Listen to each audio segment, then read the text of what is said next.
Hey guys, hope you must be inquisitive about the facts, what happens next in Anne's life, right? And I'm hoping that you guys must have, found out about the facts on Holocaust and Hitler and on this novel too. So let's see what has she written in next diary. Next diary is on 24th June 1942 and tells Kitty about Harry Goldberg, a lad of 16 whom she met at her friend Eva's home. The two get friendly. तो इस diary में उसने Harry के बारे में बताया है और वो अपनी फ्रेंड ईवा के घर में उससे मिली है, ठीक है, और वहां पर they become friendly to each other और दोनों का माइंडसेट खूब मैच कर रहा है। 30 जून को उसने क्या लिखा, she is feeling sorry to Kitty for not writing in between, क्योंकि 24 के बाद इसने ब्रेक लिया है 6 डेज का और यहाँ पर उसने किटी से बहुत सॉरी बोला कि मैंने 6 डेज से तुम्हें याद नहीं किया। ओके, मैं स्टेप बाय स्टेप बताती हूँ हमारी लाइफ में क्या चल रहा है।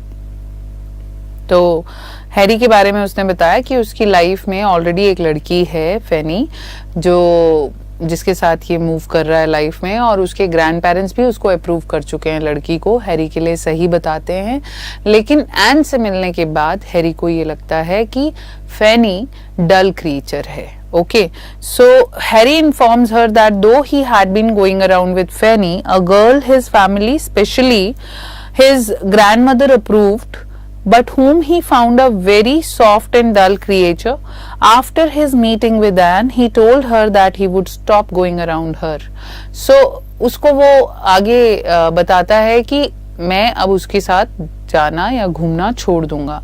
तो बेटा यहाँ पर एक बहुत एक एक्सपीरियंस की बात की गई है कि जब भी आप दो लोग एक दूसरे से बात करते हैं तो never buy people's sentiment, never buy their false beliefs, never buy their false stories. Okay, अगर आपको यूजुअली सुनने में क्या आता है, you are the one whom am I telling, usually ये सुनने में आता है कि I am very much sad, मेरी लाइफ में ये है, मेरी लाइफ, जो आपको अपनी सैडनेस बेच रहा है उससे दूर हो जाइए। ओके, जो आपके सामने किसी और की बुराई कर रहा है उससे दूर हो जाइए, क्योंकि वो आप जब हटेंगे ना, आपकी बैक होगी तो वो आप ही की बुराई दूसरे के साथ कर रहा होगा। तो यहाँ पर लेटर स्टेज पे हैरी के बारे में इसको समझ आएगा, लेकिन अभी उसको सब गुडी गुडी फैक्टर फील हो रहा है हैरी के साथ जाके। और he promises to comes to Anne's home to visit her on Wednesday evening even when he is supposed to be at wood carving lessons. इतना अच्छा फ्रेंडली हो गए हैं एक दूसरे से कि हैरी उसके लिए वुड कार्विंग लेसन्स तक मिस करने को तैयार है और वो उसके घर में आएगा जिस समय पे uसे वुड कार्विंग लेसन्स में होना चाहिए। ही ऑल्सो टेल्स हर, जो कि बंकिंग जिसको आप कह सकते हैं, he also tells her about his going to the Zionist movement meetings against the wishes of his grandparents and the friendship between the two keeps growing. ठीक है, तो यहाँ पर आकर वो बताता है कि कैसे उसने जियोनिस्ट मूवमेंट भी, जो कि अगेंस्ट जर्मन था, वो भी ज्वाइन किया है, जबकि उसके ग्रैंड पेरेंट्स नहीं चाहते कि वो ऐसे किसी मूवमेंट का हिस्सा बने। और इसी तरह की बहुत सारे सीक्रेट्स उन दोनों ने शेयर किए और दोनों की फ्रेंडशिप ग्रो करने लगी लाइफ में। They decided to meet at 5 minutes to 7 in the front of his house next evening. और वो डिसाइड करते हैं कि 5 minutes to 7 जब होंगे, 7 बजने में करीब 5 मिनट, तो वो उसके घर के आगे मिलेंगे नेक्स्ट इवनिंग, राइट। उसके बाद उसने 3 जुलाई फ्राइडे को एंट्री की, जिसमें उसने डिस्क्राइब किया हैरी की मीटिंग अपने पेरेंट्स के साथ कि हैरी उनके घर आया था and why they were not feeling straight and comfortable, so they went for a walk. अब काफी खाना पीना अच्छा किया, लेकिन दोनों को अपने पेरेंट्स के सामने बात करना कंफर्टेबल नहीं लग रहा था, तो वो वॉक पे चले गए। अब वॉक पे जाने के बाद हैरी उसको जब घर वापस लेकर आया तो 10 past 8 यानी कि 8:10 हो चुके थे। और आपको पता है कि after 8 PM Jews were not allowed to be outside, तो उसके पापा बहुत वरिड हो जाते हैं। जब ये घर आती है तो वो डांट भी लगाते हैं, नाराज होते हैं उससे, वरी शो करते हैं उसके लिए, और इसी प्रॉमिस पे वो मानते हैं कि नेक्स्ट टाइम उसको 8 o'clock से पहले पहले घर वापस आना पड़ेगा। तो her daddy was very angry, Otto Frank है उनका नाम, and took a promise from her to be in time. Everyone from her family has a positive thought for Harry. Harry also likes them but he thinks her girlfriends are very childish. तो हर किसी को family में बहुत अच्छा लगता है, उसकी ममा को लगता है he is a cute boy, उसके पापा को भी ठीक लगता है, वो सिस्टर का भी सही व्यू होता है हैरी के लिए, लेकिन हैरी को भी इसकी फैमिली मेंबर्स बहुत अच्छे लगते हैं इनके, पर वो कहता है तुम्हारी जितनी भी फ्रेंड्स हैं, स्पेशली गर्ल फ्रेंड्स हैं जो एन की, वो बहुत चाइल्डिश हैं। She was sure that Harry was in love with her. तो यहाँ आकर उसको समझ में आ रहा है कि Harry is in love with Anne. Sunday 5 जुलाई की एंट्री में the examination results are good for the two sisters although Margot had done brilliantly and two had fared reasonably. तो एग्जामिनेशन रिजल्ट आ गया, दोनों सिस्टर अच्छी हैं। मार्गॉट हर मैनर में बहुत बेटर है एन से, अकॉर्डिंग टू एन, जो भी डिस्क्रिप्शन इन्होंने आगे दिया है। किसके लिए? अपनी सिस्टर के लिए। Even though her parents were more concern about her all round upbringing rather than just her marks and grades. तो हालांकि उसके पेरेंट्स ने उसे कोई गुस्सा नहीं किया, ठीक है मार्गॉट के ज्यादा मार्क्स हैं, इसके कम हैं, क्योंकि इसके पेरेंट्स बहुत अच्छे थे और उनको सिर्फ एक स्कूलिंग लेवल पे ही अपने बच्चे को सही नहीं करना। मिस्टर ऑटो फ्रैंक के लिए अपनी दोनों डॉटर्स की होलिस्टिक डेवलपमेंट बहुत जरूरी थी, जिसके चलते वो ओवरऑल पर्सनालिटी पे बात किया करते थे। One day she came to know about hiding, her father told her that they would disappear of their own accord and not wait until the Germans came and fetched them. तो एक दिन ये लोग ऐसे ही बात कर रहे होते हैं, घर पे बैठे होते हैं, तो एन को पता चलता है कि ये लोग खुद से हाइड करने जाएंगे और कहीं ना कहीं लाइक इनको खुद अपनी विश से अपना ये घर छोड़ना पड़ेगा, अदरवाइज इन्हें क्या हो जाएगा, कॉल अप नोटिस आ जाएगा, मीनिंग गैस चैम्बर के लिए वहां प्रेजेंट हो जाओ कंसंट्रेशन कैंप में। तो ये अपनी विश से डिसअपियर होने जा रहे हैं, क्योंकि डे बाय डे जर्मन्स के जो टॉर्चर्स थे ज्यूज के अगेंस्ट वो बढ़ते चले जा रहे थे। She grew very anxious to know it. Her father consoled her by saying to not to worry about that and advised to enjoy the carefree young life as much as she can.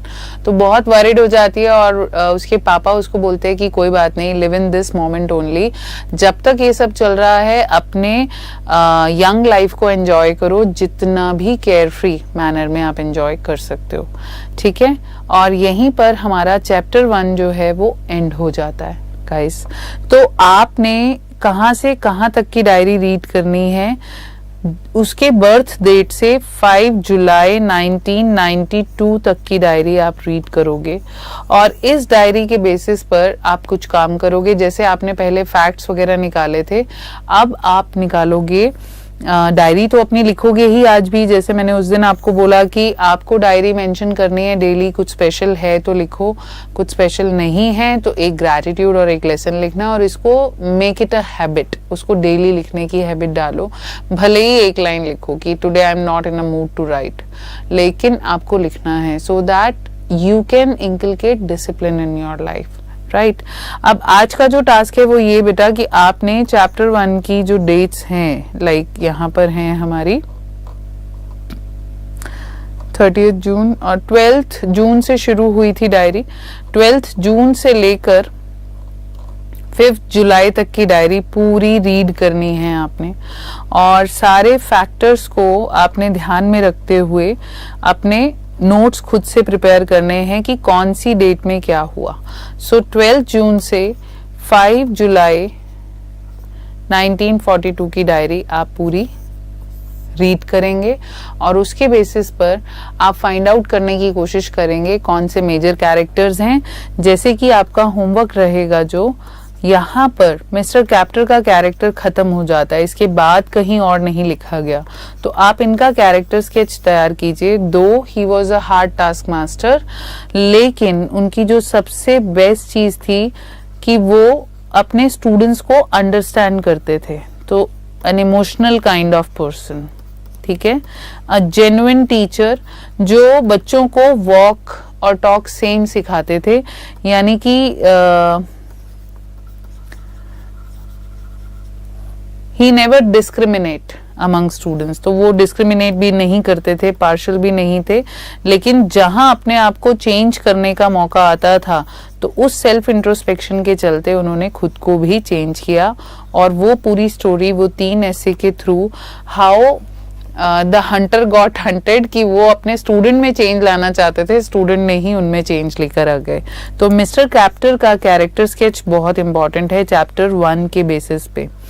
यहाँ पर हम अभी आपको ना तो N का character sketch देंगे, ना ही हम आपको अभी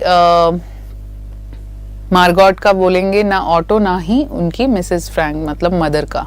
सो अभी आपके लिए जो सेकंड क्वेश्चन इंपॉर्टेंट होगा वो है ज्यूइश के अगेंस्ट जो टॉर्चर होता था, उस टॉर्चर को आपने एक्सप्लेन करना है, ठीक है, या एक्सप्लेन स्ट्रिक्ट रूल्स